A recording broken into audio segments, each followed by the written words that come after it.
Greetings to you, beloved ones. It is with much, much joy that we do come to you in this time. And so as we are looking at you energetically, we are quite excited. We see these beings that are wanting to be the stars in their own lives, that are wanting to be all that they can be and to bring forth your gifts in a very, very positive and healing way.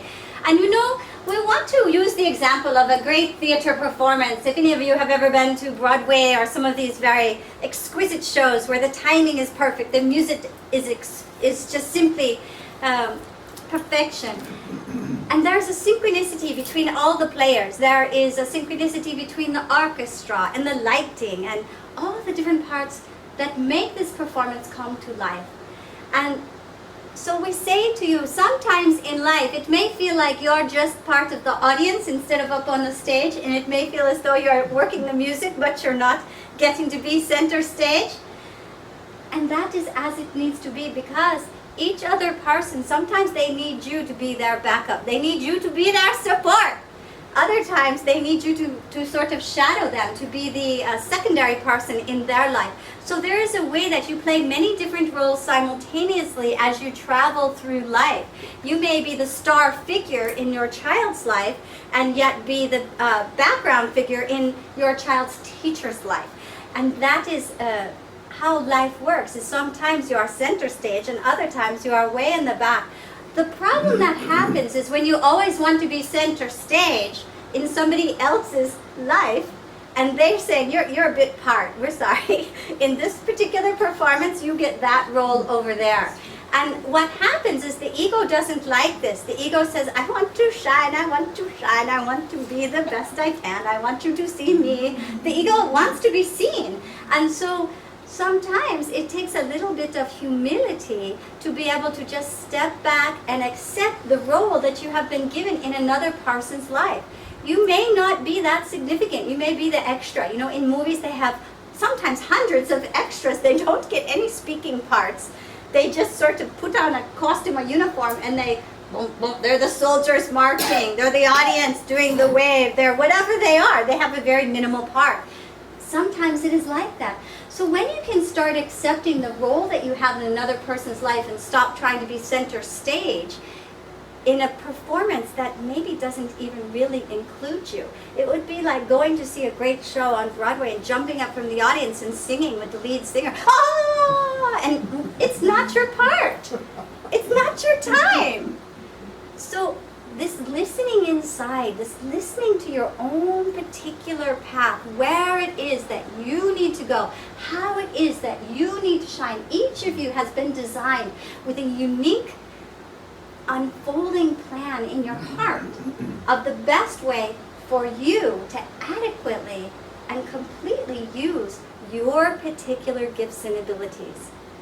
What happens is sometimes there is a forgetting of, oh, I really wanted to be a dancer, and you've been given the voice, the gift of singing, and you're trying to push yourself into being a dancer, but you really have this great voice, but you're afraid to use it because you were told as a child, sit down and be quiet. So we have to break through some of the patterning from the younger years and allow your specific plan to shine forth in life. So each of you has in your sphere of influence your higher self, your guides, your angelic helpers, and your loved ones on the other side of life who are wanting to assist you in having the most spectacular performance.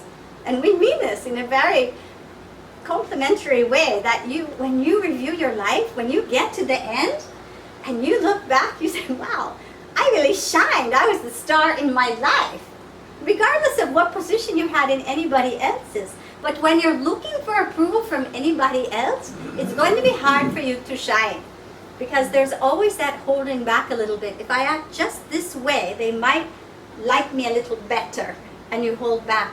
Maybe a little of your impulsiveness, maybe a little bit of your attitude about something. So when you can really just allow yourself to be who you are and shine, then you look back at your life and you say, I did it. I became the best me that I could become. And I'm so grateful. For then you can move on in your soul's path of unfolding into the fullness of your soul, which is all about love. You are each wired to, you are encoded, we would say encoded to be loved. So every time you make a choice towards love in your life, and you'll know this because when you're choosing something that is loving, your whole body resonates with that. Have you ever gone for, let's say a massage? You've needed this massage for 6 months, and you finally find yourself on the table. And you just relax into it, and there's this feeling of, oh, this is so good. You really need this. You're loving yourself, you're opening, you're receiving. There's the way that the body responds, yes?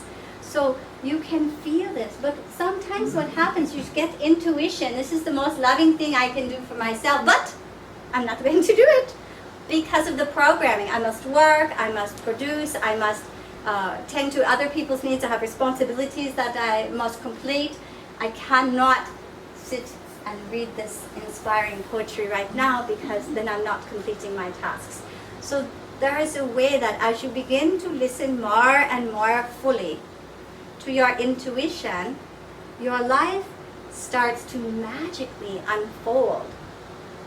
So that instead of trying to make everything happen, things just start miraculously happening.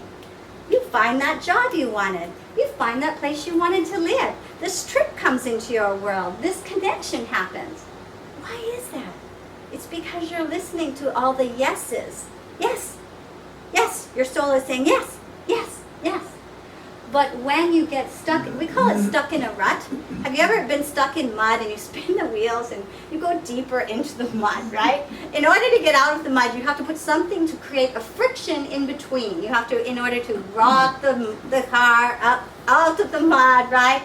And put on just the right amount of gas and will it to go forth. And sometimes you cannot. You need a tow truck, right? You're so deep. The mud is up to the bumper. You cannot get out yourself. So sometimes this happens in life where you're in a rut and you're going round and round and round doing the same thing, thinking I'm going to get out, and you're spinning your wheels and you're going deeper and deeper and deeper. And sometimes it takes a little bit of help. And so be able to ask for help is a wonderful, wonderful thing to do. Is to say, I've got myself in this situation. AAA, can you help me please? AAA angels, yes, call on your angels. They're like AAA to your soul. They will help to release you from whatever pit you have put yourself into. But they cannot help, they cannot cross a boundary. If you are not calling on them and you are not asking for assistance, they will not come in, just like the tow truck's not going to just come from the office where it is and pull you out. You have to call it, right? And then it comes. So it's a similar way of just accepting, I've got myself in this merry-go-round and I want to get out, I want to get off, I want to make a change. And so you call on the guidance of your divine higher self, your angelic helpers, and assistance will come.